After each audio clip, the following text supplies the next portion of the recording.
Chapin giving the green light, everybody. How are we doing out there? Good, I like it. There'll be more trickling in, of course. My name is Cedric Phillips. I'm the online content coordinator for StarCityGames.com. I'm also the lead broadcast for SCG Live. You guys may be familiar with me there. I've also cast some creatures over my course of my career playing Magic.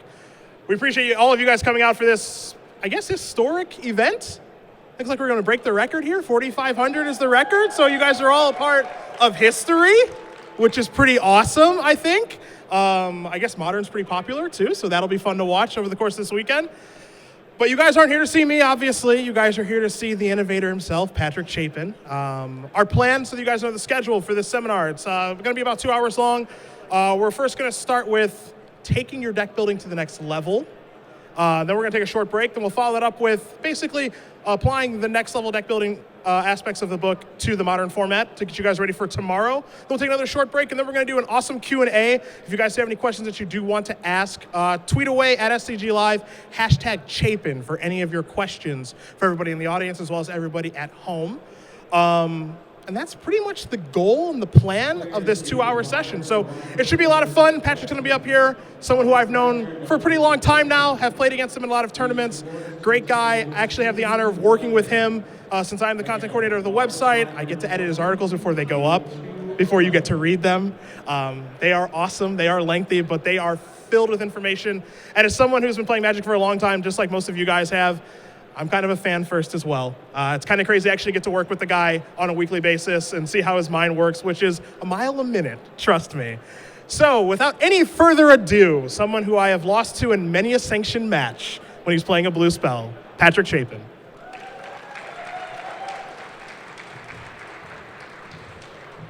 Dude, you got it.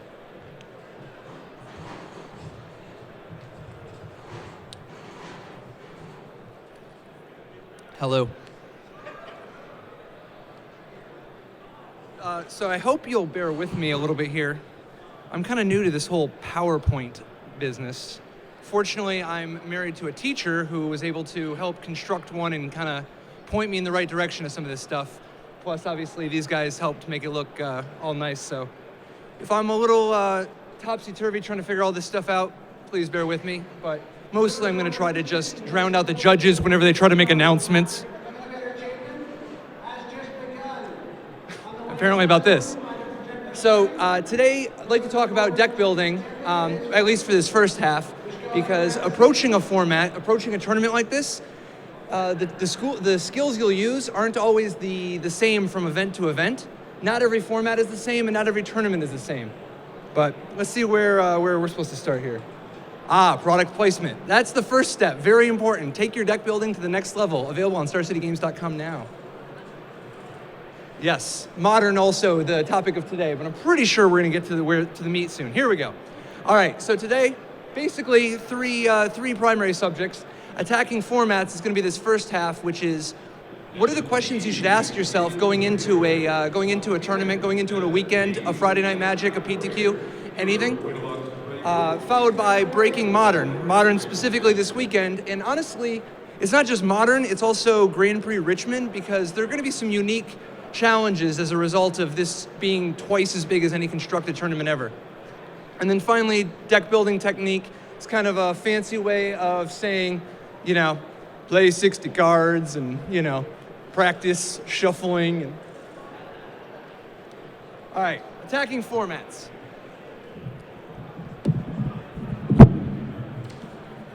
The first question I always ask when looking at a new format, what are the keys to the format? What is it you're trying to accomplish? What are the most important things going on? In Modern, the number one most important thing is that everybody kills you on the 4th turn. But that's not always, it's not always clear what it's going to be from one format to another. Asking yourself, what are the key cards? What are the best cards in the format?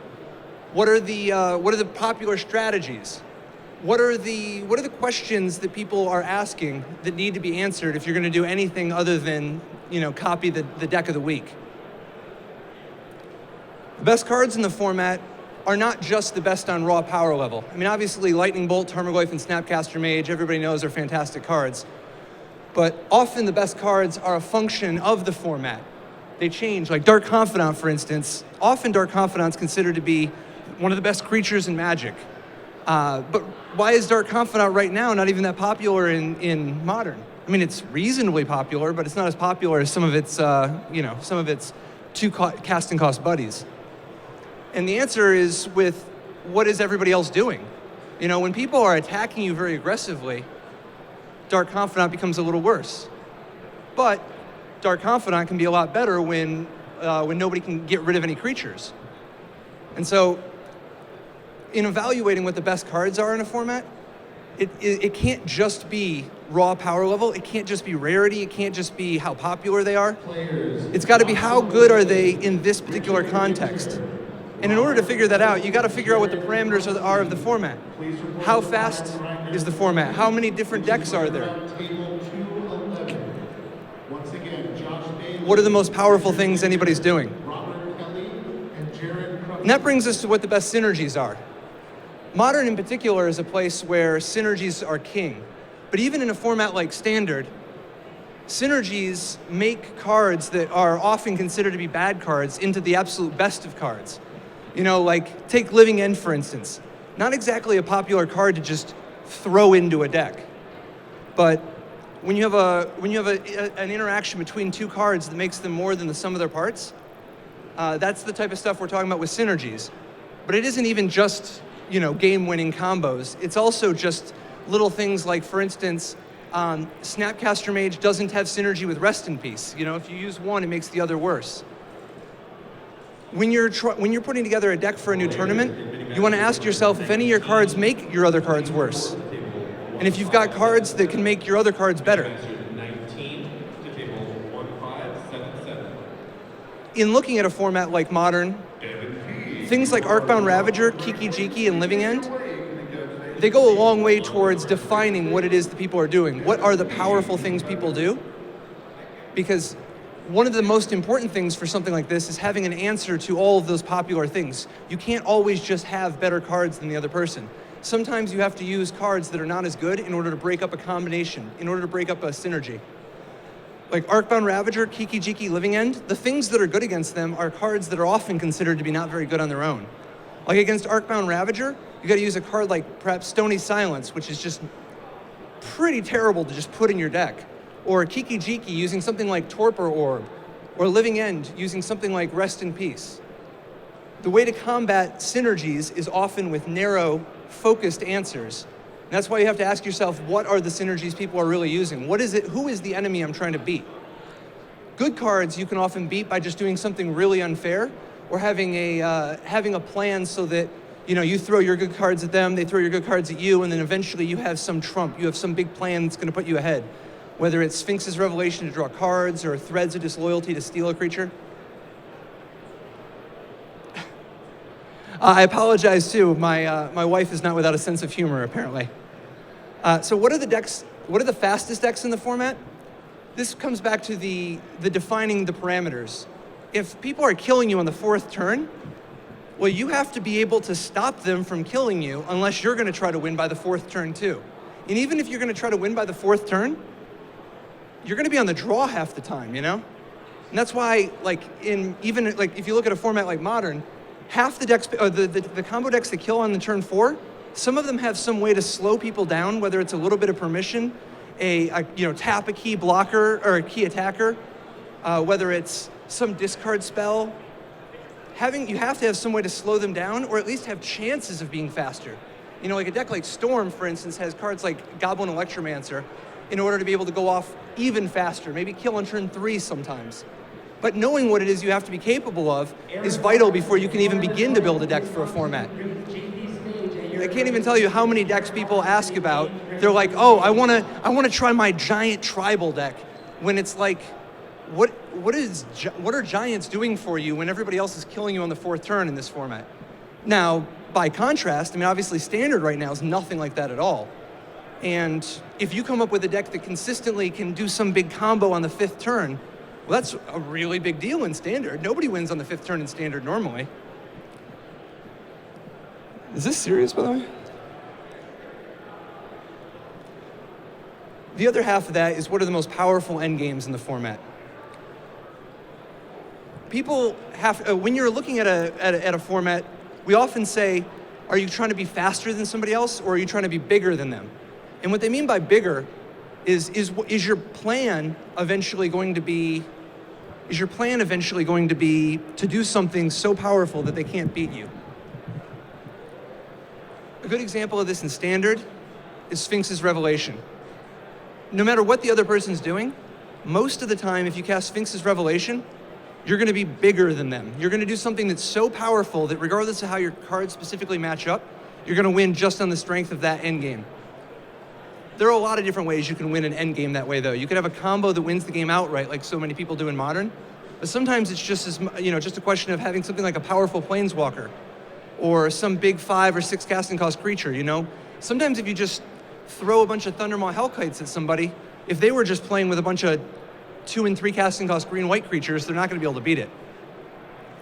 Knowing which role you're trying to do is vital, not just for your deck in general, but for every specific matchup. If you have some concept and you're trying to figure out how can I make this beat Tron, or how can I make this beat Splinter Twin, you got to ask yourself, which am I trying to be? Am I trying to be faster or bigger? Because you have to do one of the two, or else you're just going to be in a bad matchup and you're just hoping that you get lucky and that they just have a bad draw. If your deck is not capable of being faster than something, you have to have a plan to go bigger. It doesn't necessarily mean you have to have the most incredible end-game plan in the world, but you need some way to make sure that you end up bigger. And there's 2 ways to do it. One is to just do something that's really big, but another way is to stop the other person from doing something really big. For instance, Modern is a format where this is happening all the time. A lot of people have an end game that wins the game with just 2 cards put together, whether it's Past in Flames and Pyromancer's Ascension, or Living End with Violent Outburst, or Splinter Twin with with Deceiver Exarch. If you can't go bigger than somebody, if you can't do something that's even better than what they're doing, sometimes all you can do is make them worse. Because if you take a Splinter Twin deck, for instance, if you can actually strip them of some element of their combo, like for instance, if you have a Spellskite in play where they can't use their Kiki-Jiki or Splinter Twin anymore, suddenly they're playing this awful deck with 1/4 creatures and 2/1 creatures and just trying to attack slowly. In that case, you don't even have to be doing something very big in order to be bigger than them. Making a list of all the end games that people have, among the people who are big, out of all the big decks, making a list of those can be super valuable.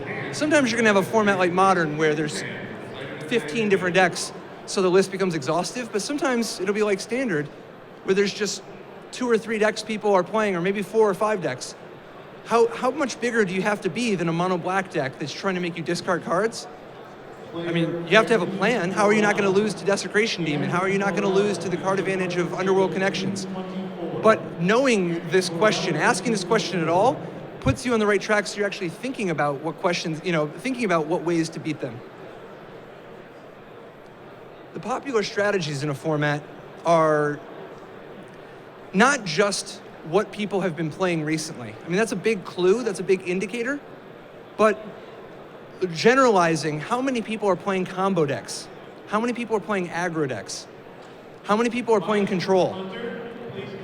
In a format like Modern, looking at the recent trends, we see that, last week, 2 weeks ago at Pro Tour Valencia, or Pro Tour Born of the Gods, I guess, it was a format dominated by combo. But that doesn't mean it's going to be the same way today. So I guess I would ask, what is today going to look like this weekend? I mean, we have a crowd here that's twice as big as anybody has ever seen for Construct a Tournament. There's got to be a lot of people who have never played in a GP. When you have something like that where everybody's just playing whatever random brew they came up with or whatever they played at their local tournament, you got to ask yourself, how do I beat that? The default answer is to do something proactive, something that wins the game, whether it's with quality of cards or with synergy. Whether you play a combo deck or if you just play a bunch of high quality cards, asking yourself, what are the strategies people play and what is my plan against each of them? Out of curiosity, just as a show of hands, how many people here read tournament results before a tournament, read results for a metagame before a tournament to try to get an idea of what they're going to face? Well, all right. Sounds like we're on the right track then. It's not just enough to look at what people did last week. We also want to ask ourselves, what is it going to mean? We just saw how many people here look at tournament results before they play in the next week's tournament. Everybody else is doing that too. If everybody else is doing that, what conclusions are they going to come to? And that's where the whole next level stuff, I mean, it's all fancy and sounds clever, but like really that's what it's about. Jerry Thompson was one of the first people who really talked to me about this whole next level thinking with deck building. His theory was that you didn't want to build the deck that beat last week's stuff. You want to beat the deck that everybody plays next week. What do you anticipate the popular perception of the format to be? Kind of hit the nail on the head. What have people been talking about? Take this week, for instance. Anybody who's been reading major websites, like Star City, you're going to see lots of people talking about Storm. Storm was like, what, just a few percent of the field in Pro Tour Born of the Gods? There's 4,000 something people here this weekend. How many of them are going to play Storm? A few percent, maybe? But I'm betting there's going to be an awful lot of hate for it because that's what everybody's been looking at. That's what the perception is. The perception is, we got to beat Storm, we got to beat Storm, we got to play Storm, Storm's what's going on. There's like a dozen combo decks in this format. And there's a lot of high quality cards. Tarmogoyf, Snapcaster Mage, Lightning Bolt.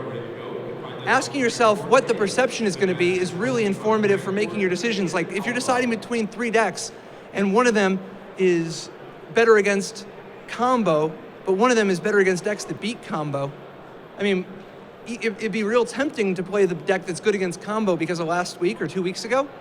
But if everybody else is trying to beat combo, you want to be one step further.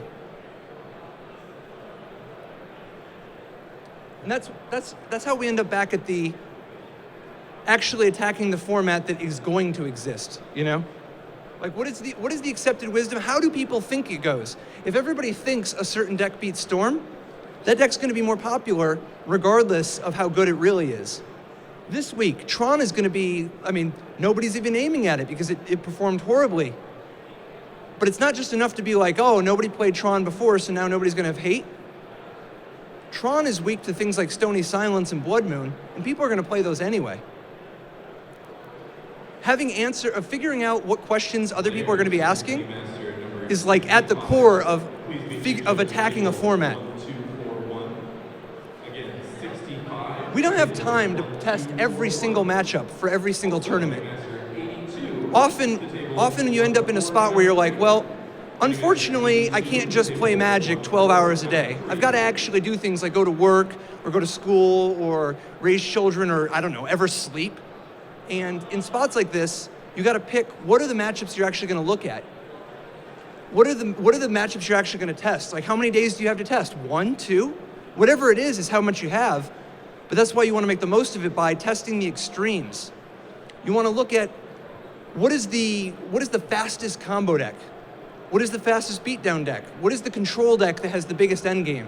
By picking however many decks you have time to test against, you can get a feel for, out of the decks you're considering, how they do against each of these, and maybe you only have time to play against 3 decks. Maybe you only got time to play against 4 or 5. But in spots like that, it becomes super important to have teammates or friends or somebody you can talk to about these things because we don't all have time to test every single matchup, Figuring out what you believe, when you pilot a deck, what you believe are the matchups that you want to face with each one can inform which way you actually end up going.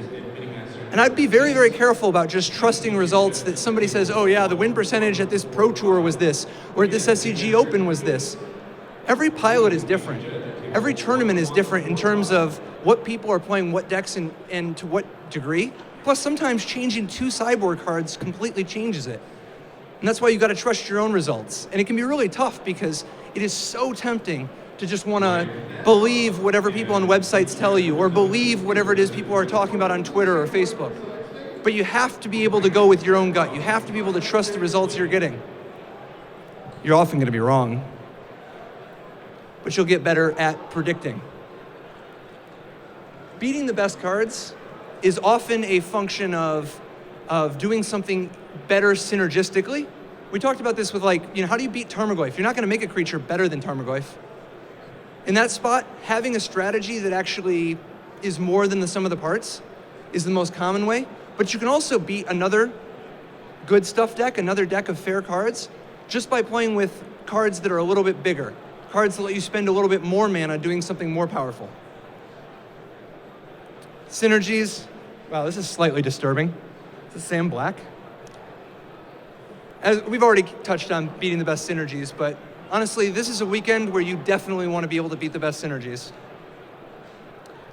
Beating the fastest decks is actually much more than just a matter of playing a little bit of life gain or some anti-combo cards. It's about asking yourself, what are they doing to be so fast? In Modern, the most common answer is either they're playing a Wild Mikado on the first turn, so they just do more damage, or they play 2 cards by the 4th turn that end the game. That puts you on the right path to actually having meaningful interaction. If you want to meaningfully stop a Wild Mikado on turn 1, something like Lightning Bolt is actually fantastic because it lets you solve the problem just as efficiently as they presented it. If you want to stop Splinter Twin, well, I mean, you need to have lots of answers because they have so many ways to force it through, but you need to have ways to stop creatures. You have to have ways to stop enchantments.